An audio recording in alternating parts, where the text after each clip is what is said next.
4 மணிக்கு எழுந்து அந்த 2 மணி நேரம் நீங்கள் படிக்கின்ற படிப்பு இருக்கிறதல்லவா, அது உங்களுடைய மனனம் செய்கின்ற பொழுதும் சரி, புரிந்து கொள்வதும் சரி, சரியான தருணமாக இருக்கு. அப்படி என்றால் தினமும் அட்டவணைப்படுத்த வேண்டும். 24 மணி நேரத்தில் எத்தனை மணிக்கு எழுந்து, 4 மணிக்கு எழுந்து அதிலே இருந்து திட்டமிடுதல், என்ன படிப்பது, நமக்கு அன்றாடம் தேவையான நேரம் என்ன, அந்த நேரத்தை எப்படி பயன்படுத்துவது, காலை சிற்றுண்டு எத்தனை மணிக்கு, அதற்கு பிறகு இப்படி இரவு படுக்கின்ற வரை அட்டவணைப்படுத்த வேண்டும். நேர மேலாண்மையை கடைபிடித்து இரவு எக்காரணத்தை கொண்டும் 8 மணிக்கு மேல் 8:30 மணிக்கு மேல் படிக்கக்கூடாது. 9 மணிக்கு படுத்தால் 3 மணிக்கு எழுந்து கொள்ளலாம், 6 மணி நேரம். இப்படி திட்டமிட்டு அட்டவணையிட்டு நேர மேலாண்மையை கடைபிடித்தால், அக்கறையோடு படித்தால், புரிந்து பாடத்தை படிப்பதை, மனனம் செய்வதை, எழுதி பார்ப்பதை என எல்லா வகையிலும் அதற்கு நேரத்தை ஒதுக்கி போட்டித் தேர்வை எதிர்கொள்ள வேண்டும். செய்தித்தாள்களையும் செய்திகளையும் அன்றாடம் என்ன நடைபெறுகிறது உலகத்தில்,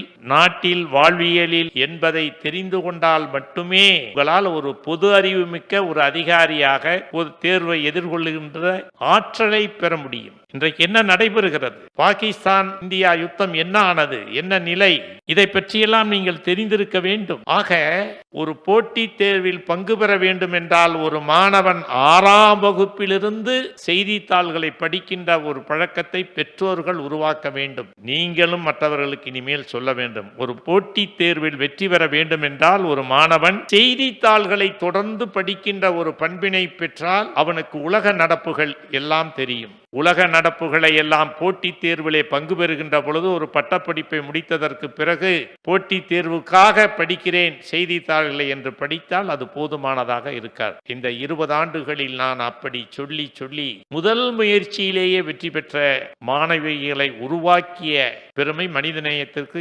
ஏராளமான மாணவர்களை உருவாக்கி இருக்கிறோம். அதற்கு அடிப்படை காரணம் திட்டமிடுதல். திட்டமிட்டு நேரத்தை சரியான முறையில் பயன்படுத்தி, சரியான முறையில் தன்னுடைய ஒவ்வொரு நொடிப்பொழுதையும் பயன்படுத்துதல். அப்படி இருக்கின்ற மாணவர்கள் போட்டித் தேர்வில் எளிதாக வெற்றி பெறலாம். உங்களுடைய வாழ்க்கையில முதன்மைப்படுத்தப்பட வேண்டிய பண்புகள் 5 என்றால் எதையெல்லாம் வரிசைப்படுத்துவீங்க? யாராவது சொன்னீங்கன்னா பரிசு கொடுப்பேன். ஃபர்ஸ்ட் வந்து ஹெல்த் சார், செகண்ட் வந்து டைம் மேனேஜ்மெண்ட், தேர்ட் வந்து சின்சியாரிட்டி, ஃபோர்த் வந்து கன்சிஸ்டன்ஸ், ஃபிஃப்த் வந்து பேஷன்ஸ். நான் வந்து இப்படி இந்த 5 வந்து முதன்மைப்படுத்துறேன்.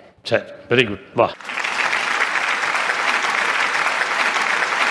Behind Notes My Success Journey, title sponsor, Danish Hagmat College of Engineering, Tambaram, Chennai, a school of intellectual powerhouse, and Varanda IAS, where your dreams became reality. Powered by SRM University, Vadapalani campus, shaping minds, shaping future. Admission open now in SRM University, Vadapalani campus. Aroma Agma Ghee, Ananda Anubhavam, Aroma Agma Ghee. Manju Groups, building legacies beyond boundaries. Velamal Nexus, dedicated to excellence.